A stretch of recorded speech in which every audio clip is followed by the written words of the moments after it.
ஒருநாள் போட்டிக்கான புதிய தரவரிசை பட்டியலை ஐசிசி வெளியிட்டிருக்காங்க. அதுல பேட்ஸ்மேன்கள் வரிசையில இந்திய அணி கேப்டன் ரோஹித் சர்மா 2வது இடத்தையும், சுப்மன் கில் 3வது இடத்தையும், விராட் கோலி 4வது இடத்தையும் பிடிச்சிருக்காங்க. பந்து வீச்சாளர்களுக்கான தரவரிசையில குல்தீப் யாதவ் 4வது இடத்தையும், பும்ரா 8வது இடத்தையும் பிடிச்சிருக்காங்க.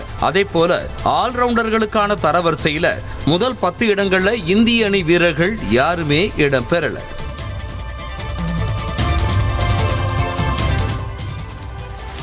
இந்திய அணியோட பவுலிங் பயிற்சியாளரா தென்னாப்பிரிக்க அணியின் முன்னாள் வேகப்பந்து வீச்சாளர் மோர்னே மார்க்கல் நியமிக்கப்பட்டிருக்கார். இந்திய அணி தலைமை பயிற்சியாளராக இருக்கும் கௌதம் கம்பீரும் மோர்னே மார்க்கலும் IPL கொல்கத்தா அணிக்காக ஒன்னா விளையாடி இருந்தாங்க. இப்போ அவர் இந்திய அணிக்கு பவுலிங் பயிற்சியாளராக நியமிக்கப்பட்டிருக்கார். பாகிஸ்தான் வங்கதேசம் அணிகளுக்கு இடையிலான 2வது டெஸ்ட் வரும் 30ஆம் தேதி தொடங்கவிருக்கு. இந்த போட்டி ரசிகர்கள் இல்லாமல் நடக்கும்னு பாகிஸ்தான் கிரிக்கெட் வாரியம் தெரிவிச்சிருக்காங்க. கராச்சி மைதானத்தில் நடக்கும் இந்த போட்டி அடுத்த ஆண்டு நடைபெறவிருக்கும் சாம்பியன்ஸ் டிராபி தொடருக்காக கேலரிகள் புதுப்பிக்கிற பணிகள் நடைபெறவிருக்கிறதால ரசிகர்களுக்கு அனுமதி இல்லைனும், ஆனா போட்டி மட்டும் நடக்கும்னு தெரிவிச்சிருக்காங்க.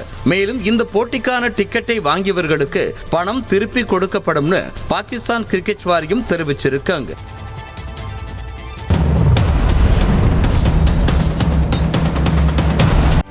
செய்திகளை உடனுக்குடனும் துல்லியமாகவும் தெரிந்து கொள்ள சப்ஸ்கிரைப் பண்ணுங்க.